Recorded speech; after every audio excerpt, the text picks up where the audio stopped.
عمران بن حسین رضی اللہ عنہ، اب یہ جس پہ کوئی اختلاف نہیں ہے کہ انہوں نے اپنی زندگی کے آخری 30 سال اپنے بستر پہ گزارے، نہ یہ کھڑے ہو سکتے تھے نہ یہ اٹھ کے بیٹھ سکتے تھے. 30 سال اپنی زندگی کے انہوں نے اپنے بستر پہ گزارے. اور یہ بھی صحابی ہیں جنہوں نے حدیث نیریٹ کیا کہ نبی سے کہ اگر تم کھڑے ہو کے نہیں پڑھ سکتے تو بیٹھ کے پڑھ، اور بیٹھ تو لیٹ کے پڑھ، کیونکہ یہ حدیث ان پہ بھی اپلائی ہوتی ہے اور ان لوگوں پہ بھی اپلائی ہوتی ہے جو کہ اس پرابلم سے سفر کرتے ہیں. تو انہوں نے اپنی 30 سال جو زندگی کے آخر میں وہ بستر پہ گزار دیں. فزیکل ٹارچر، بیڈ سورز اور سب، اینڈ مینٹل ٹارچر. سبحان اللہ، people had to cut his bed for his stool. He was a blessed companion, لیکن لوگوں نے وہ ان کا بیڈ کو کاٹنا پڑا to relieve himself. یہ صحابی، ان کے پاس 2 علماء آئے، 2 تابعین آئے اور وہ آ کے نا افسوس کر رہے تھے. کہا تم افسوس کیوں کر رہے ہو؟ کہا ہمیں افسوس ہوتا ہے کہ آپ کی یہ حالت.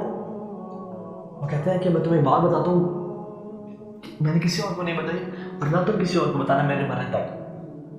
انہوں نے کہا کہ اس مصیبت پہ میرے صبر کرنے کی وجہ سے the angels come to me and greet me. ملائکہ آتے ہیں اور مجھے مصافحہ کرتے ہیں، مجھے سلام کرتے ہیں and reassure me، اور مجھے تسلی دیتے ہیں. and I could hear their greetings. میں ان کی greetings کو، ان کی سلام کو سن پاتا ہوں. and he said what is dearer to him، اللہ رب العالمین is dearer to me. جو اس نے تقدیر پہ لکھا، جو میرے ساتھ کیا is dearer to me. اور کہتے ہیں کہ اس مصیبت کے بعد جو میرے ساتھ ہونا شروع ہوا ہے اس نے مجھے مزید فرم کر دیا ہے صبر کرنے پہ، because of my patience upon this مصیبت. تو ہم امیجن نہیں کر سکتے کہ اللہ رب العالمین جب ہمیں کوئی مصیبتیں یا آزمائشیں دیتے ہیں اور ہم آگے پڑھتے ہیں انشاءاللہ کہ وہ کیوں دیتے ہیں، اس کی وجہ کیا ہے، اس پہ جو صبر کر لے اس کے امیزنگ ریوارڈ ہے. حضرت عروہ بن زبیر رضی اللہ عنہ، یہ کن کے بیٹے ہیں؟ کوئی اسلائی زبیر بن العوام کے. زبیر بن العوام جو کہ اللہ کے نبی کے ڈیفینڈر تھے اور بڑے کمال کے جنگجو تھے. ان کے بیٹے عروہ بن زبیر، اور یہ بھی صحابی تھے. انہوں نے اپنے یہ 4 دن میں قرآن ختم کرتے تھے. یہ انہوں نے اپنے آخری زندگی کے 24 سال روزے رکھے لگاتار. یہ وہ صحابی ہیں. یہ ڈیماسکس جب گئے تو ان کو ایک ڈیزیز لائی ہوئی جس کو گینگرین بولتے ہیں، گینگرین، جو کہ انسان کے جسم کے پارٹس کو کھاتی جاتی ہے. تو وہاں کے جو طبیب تھے، ڈاکٹرز تھے، انہوں نے کہا کہ we'll have to cut your leg. آپ کی ٹانگ جو ہے وہ اتنی پھیل گئی ہے وہ کہ ہمیں کاٹنی پڑے گی، ادروائز یہ آپ کے پورے جسم میں جو ہے نا یہ پھیل جائے. تو انہوں نے کہا ٹھیک ہے. تو انہوں نے کہا ہمیں آپ کو انٹاکسیکینٹس دینے ہوں گے تاکہ آپ کو پین نہ فیل ہو، کچھ دینا ہوگا تاکہ آپ کو نا سن ہو جائے جگہ. تو he said I will never seek aid for what Allah has destined for me with what Allah has prohibited for me. میں کبھی اس چیز کی ہیلپ یا ایڈ نہیں لوں گا جس کو اللہ نے میرے پہ حرام کیا ہے، اس چیز کے لیے جس کو اللہ نے میرے تقدیر میں لکھ دیا ہے، which is this disease. And he said I won't take it. تو انہوں نے کہا کہ پھر کیا کریں؟ میں کہا ایسے ہی کاٹا. تو انہوں نے ان کی لیگ کو پھر ایسے ہی کاٹا، اور لوگ کہتے ہیں کہ he said nothing بس کی آواز. اور وہاں کے جو خلیفہ المسلمین تھے انہوں نے کہا کہ I have never seen any person more patient than عمر بن مسعود رضی اللہ عنہ.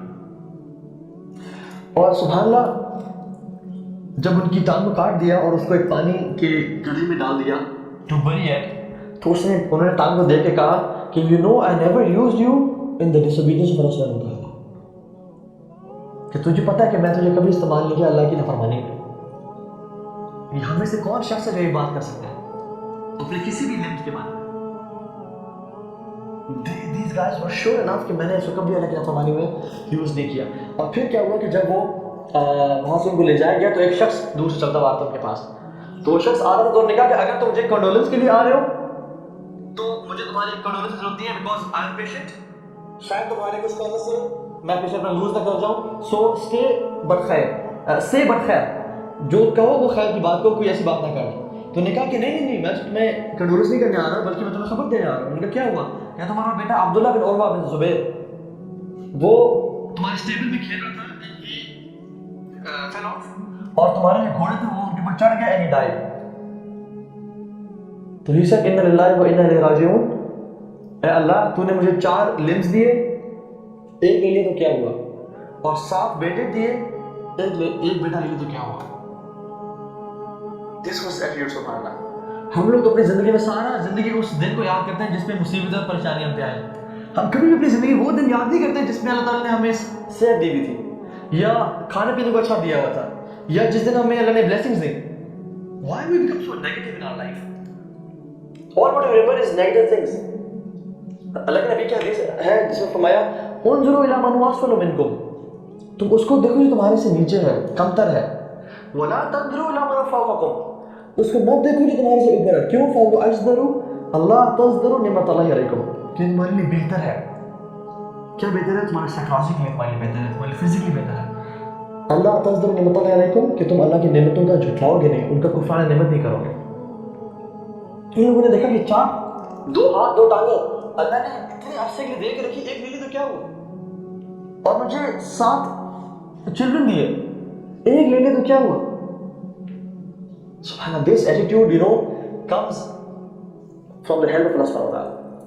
یہ کوئی بھی شخص اپنے میں ایسے بنا نہیں سکتا, یہ اللہ کی خاص مدد ہے جس کے تھرو آتا ہے. اور وہ جب مدینہ گئے تو ایک عالم دین جو تابعی تھے انہوں نے پوچھا کہ how is the journey, how is the سفر. اب اس جرنی میں ان کی ڈماسکس گئے, ٹانگ بھی کٹ گئی, بچے کی بھی وفات کی خبر مل گئی. تو انہوں نے صرف ایک کلمہ کہا جو کہ موسیٰ علیہ السلام نے کہا تھا, لقد لقینا فی سفرنا ھذا نصبا, کہ ہم نے موسیٰ صاحب نے کہا تھا نا اپنے غلام کے ساتھ, ہم نے اس سفر میں جو ہے نا we have suffered through much exhaustion in this journey. تو نہیں کہا کہ ہم نے اس سفر میں بہت ایگزاسشن دیکھی ہے, اس کے علاوہ کچھ نہیں. This was his patience, سبحان اللہ. اللہ کی مدد کے بغیر کسی انسان کو نہیں ملتا. And this makes life beautiful. This makes life amazing. اسی طرح سے حدیث میں آتا ہے, اب ہم پڑھتے ہیں کہ مصیبتیں ہم پہ کیوں آتی ہیں, اس کی وجوہات کیا ہوتی ہیں.